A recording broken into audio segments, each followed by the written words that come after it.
If your wigs are looking heavy, stiff, lifeless, and you're thinking your wigs are not looking professionally done, it's not just about the hair, it's actually about the products. In this video, I'm going to take you through my favorite wig styling products. They are a staple when it comes to my wig business. And honestly, I cannot do without these products. I'm going to share this detail with you in steps. So let's start with step one. Step one is to actually wash your wig. As someone that has been styling for almost 10 years, I tell you, it's important to wash that wig and that bundles before you even go ahead and start styling the hair. There are situations where you can't actually wash your wig. As a previous bridal hairstylist, I used to get this a lot. There is no time to wash my wig. The wig is going to be lifeless when I curl it. It's not going to hold up. But the first thing I do in order to hold that wig up, I go in with fudge spray. So this is called a sea salt spray. This is my favorite brand when it comes to sea salt spray. It's not as sticky as you find other brands. Also, a little goes a long way. However, if you can't find a sea salt spray, I also use a mousse as well. My favorite mousse to use is Lotta Body or Nairobi. The reason why you need to use a mousse or you need to use a sea salt spray is to get that hair looking lifeless, to looking like it's ready for a curling iron.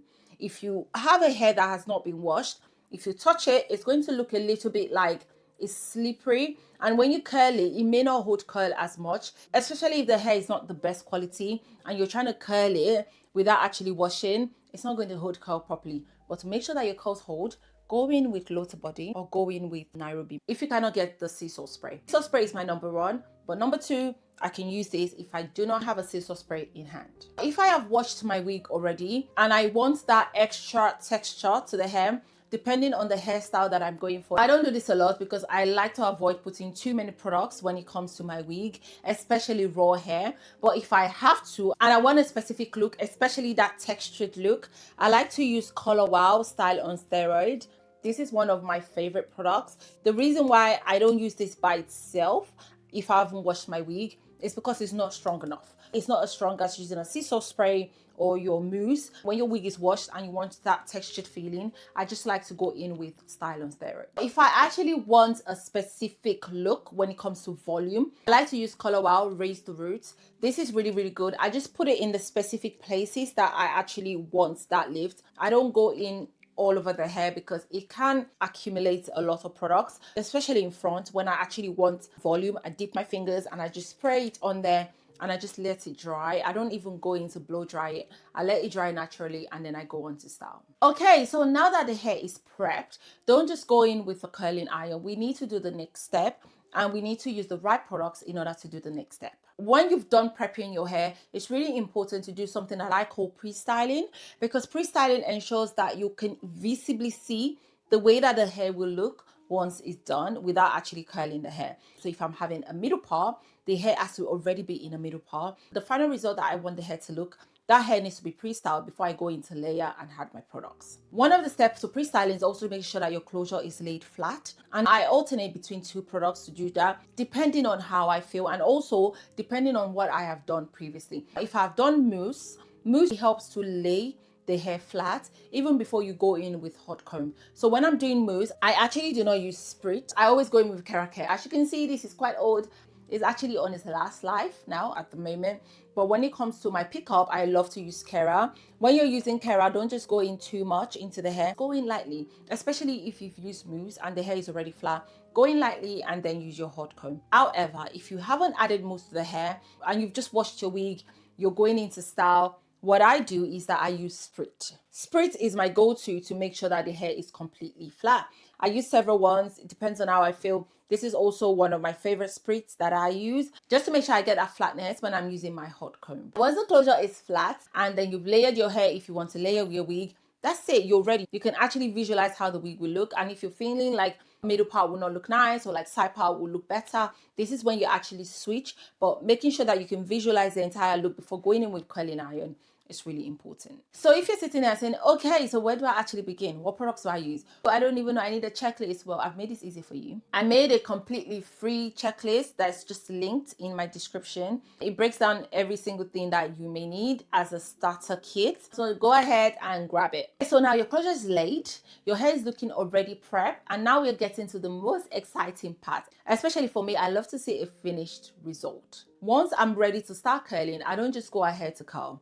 I use some products first before I start curling. My first one is my hairspray. I have two favorite hairsprays that I use. The first one is my Schwarzkopf Silhouette. I absolutely love this product. I also get the liquid version as well. It's actually so affordable compared to the other one that I use, which is the Moroccan oil. That one is a little bit expensive. However, I absolutely love it because it's not too harsh. I don't like the smell of spray, but the Moroccan oil smells so nice. So that is why it's always my go-to. I've run out of it, but you can find it here. But this is the exact picture that I use, and I use the medium version. It comes with a strong hold and it comes in medium hold. I use the medium hold. This is a medium hold and it's called a walkable spray. So you can spray and even brush out the spray. Once I've applied the spray, I always go in with my argan oil. Again, I've run out of that one. Honestly, I need to restock because I use it quite often. Anything I run out of, go and grab that product. It means that I am obsessed with it. So I like to use my argan oil, which I'm going to put up here. It's amazing. I use it on my own natural hair as well as my kids' hair. It's so good. And that's why I always run out, because everybody uses it. I just go in at 2 pumps on my palm, rub that in and just massage it into the hair before I go on to style. You're probably thinking, where's the heat protection? I don't believe in that when it comes to wigs.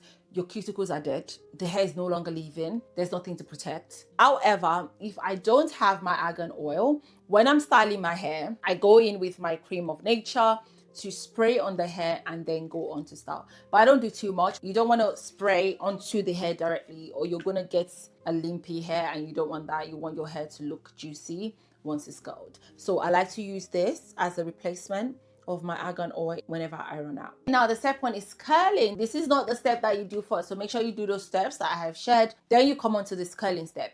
The curling step is actually very easy for me. Once I've added all the products, I don't even go in to add any more products, except I haven't used my argan oil. I just go in to style my wig. Once the wig is curled, depending on the type of curls that I want. If I want a lot more volume, I clip the curl in. If I don't want too much volume, I drop the curls. And then what I may do at the end of curling every single thing, I can go in again with my Silhouette hairspray and just give it a last mist, because bear in mind, this is a workable spray, which means that when you're combing, you may comb up the products. And so I try to give it a last spray just to ensure that I have hairspray on the hair. And let me clarify, when it comes to me using hairspray, especially for my hair, this is not a lot. I just go and that's it, because you don't need too much hairspray for raw hair. If you put too much hairspray for raw hair, it's going to start looking weird, especially Indian raw hair gets frizzy a lot. So if you do too much hairspray, you're going to get a lot of frizz. If you're still here thinking, okay, now I'm confused about the products to use, don't forget, I have the link in the description. Just grab that so that you can save yourself a lot of stress. Now that the curls have cooled down, make sure your curls cools down before you go on to brush the curls. I don't do too much when brushing. I just brush it once that hair is ready and done, and I see that it's fully styled to my desired satisfaction. Then I go in with my Moroccan oil finish. This is an amazing product, especially if you're doing it with 100% raw hair where it may go a bit frizzy while you're styling. Just spray this on it. The only thing I don't like though, it doesn't smell the best. Once I spray this, I then may go in to just mask the smell with the exact hairspray, but sometimes I don't, because after a while the smell goes. And also I feel like it's a preference kind of thing. I may not like the smell, somebody else can. And you see, I'm on the last drop. That's to tell you that I use it quite a lot. It's a bit expensive and it goes off really quickly. However, it's a good purchase. You're probably thinking, okay, are you going to use the strong hairspray? No, I don't use this. The only reason I have this is because of my bridal hairstyling. When you're doing bridal hairstyling, it's a different ball game. The bride will dance, the bride will sweat, the bride will do all of that. If you have the hair that is not the best quality, like your cheap virgin hair, you need something like this to ensure the curls hold up. Once I'm done with all of that, sometimes I might need to define my parts. I don't always do this because honestly, not every client's like this. But if a client specifically has for a definition when it comes to a part, I like to use ebony tinted color. And I also like to use Roots Perfect. I believe this is a UK brand. I don't know if you can find it in the US, but these are the products that I like to use when it comes to defining my part. They come in different colors, so just get a lot of colors that kind of blends with the finish of your wig. When it comes to jet black, I like to use this high beam one. I like it because it's really black. I don't use it on my natural black hair because it's too dark. I just go in with this on my jet black hair. And that's it. My complete wig styling routine broken down to you step by step. The biggest lesson I can give you is less is more. You don't need too much. Even though I've given you all of these products, if you're dealing with like some certain texture of raw hair, you don't need hairspray at all. If this video helped you, make sure you give it a thumbs up. Leave a comment. Let me know what your favorite products is. Let me know if you like any other products that I haven't shared in this video. I appreciate your time. I'm so excited to have you in my hair studio, and I'll see you in the next one.